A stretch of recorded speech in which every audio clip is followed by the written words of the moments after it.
Once upon a time, a long time ago, the Queen's castle lay crumbling in the North Sea. It had once stood proud and true, but now it was a mere ruin, similar to those of kingdoms past. It was said that the very essence of the castle had left it.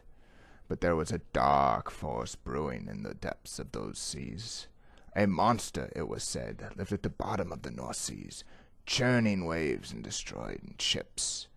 People said that it was the spirit of the Queen laying vengeance on those who forsook her. Others said it was a powerful wizard searching for the next queen of the North Seas. But there was one who did not believe these silly tales, one who saw past silly superstitions, and knew there was no more to life than what met the eye. Captain D, the most feared pirate of the Northern Sea, made a living on others' superstitions, exploiting their fears for her own personal gains. This is the story of how all that changed. One day, while Captain D was raiding the Norse king's supply lines, she came across the most mysterious of men. He claimed he was a magician named Schmoge. What an odd name, she thought, and he smells like old fish. But there was something about this man, other than odd smells, that troubled her. He seemed to know more than any ordinary man should. "I promise you sorrow and misery if you do not change your ways, young pirate," he warned with a dark, rumbling voice. "Who do you think you are, pathetic little man?" she responded. "I am the past and the future. I see all things. Heed my warning, young pirate. Stop your greedy, evil ways, or live a lifetime of poverty and humility." And with a flash the man was gone. On that very same voyage, just 1 week later, she came across an old woman who told her of power beyond her beliefs. Hidden deep within the crumbling castle was a dark chamber that held the crown of the past queen. This was no ordinary crown. This crown would make her the queen of the North Sea. No sooner had she thought of the potential power than she remembered back to the warning of that odd man. "Shouldn't the disappearing man be heeded, Captain?" asked a nervous crew member. "Shut up!" she yelled back with little patience. She was the Captain D, the most feared pirate in all the seas. Surely this man was magical, but she was above such pathetic dark prophecies. So she set sail for the crumbling castle to the north. On the shores of Elia, with its sky so red, she snuck past the monsters that made their home on its shores. However, in creeping past, several of her men were caught in the monsters' many traps. The pirates' code dictated that those who fell behind got left behind. But she left them behind because she deemed them too weak to be a part of a future kingdom. Over the open plains of Babsaland she trekked, while being watched by the Babzadogs, who only cared for food, sleep, and sheep. They bothered little with Captain D, but she took several as her companions. They were an odd species, similar to that of the dog, but more sheep-like in appearance. They were very active and played with everything in sight. The Babzadogs made the crew happy. However, they themselves were saddened by their capture. As a species that was used to living among large groups of their own kind, being held captive amongst men was highly depressing. Through the territories of the Woodsafarians she was forced to fight. One crept out of the woods and hurled itself at her feet, forcing the captain to take aggressive actions. The beast then attacked from above and below, swarming the men and forcing them to run. Later, several of her men described it as being attacked by hundreds of small furry critters, much like cats, but faster.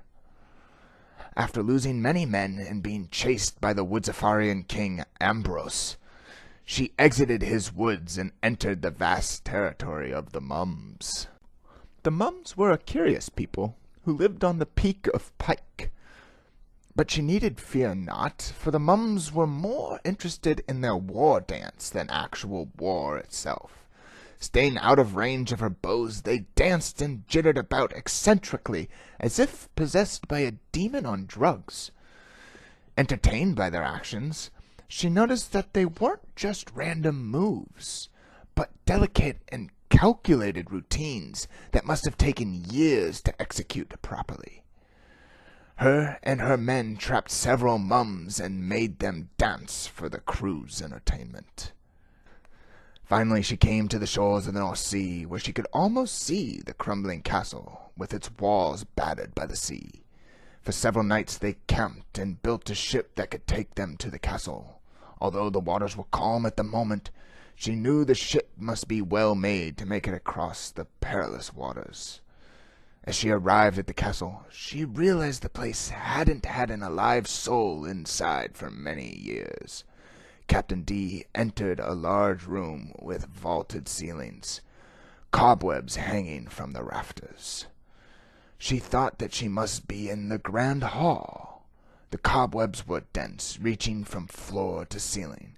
They all but obscured light from the room. But in the middle of the hall stood an altar with something shining on it. As the captain approached the altar, she knew it was the crown she had been looking for. As she approached the crown, the odd man, seemingly arriving out of nowhere, appeared from behind her. The room seemed to cool 10 degrees as he entered. "Captain D," he roared with a booming voice that coursed through the cobweb-ridden room, "you were warned to change your ways, and you did not. For this you will be punished. In the lands of Elia, you left the weak to the monsters that inhabit the lands. In the territories of Babsaland, you took what was not yours. In the lands of the Woodsafarians, hey, they attacked me first," retorted the captain. "So you thought. You harmed creatures that merely sought attention. Your actions were misguided, so you were attacked in self-defense. And finally, in the lands of the mums, you took creatures again that meant you no harm. You have stolen and taken from these lands, but given nothing in return. For all this, you are unworthy of the crown." The captain protested, but was quieted by the man's booming voice. "Power is not for those who seek it, nor for those who abuse it. You have not just sought the power of this throne, but abused your powers along the way. You are unworthy and unfitting to be queen. I cast you out to live your days in quiet humility, to live amongst those lesser than yourself as equals." And with a wave of his hand, the captain had lost her power. She was then banished to the furthest corner of the Woodsafarians' lands, where she lived out her days, equal to all creatures of this world.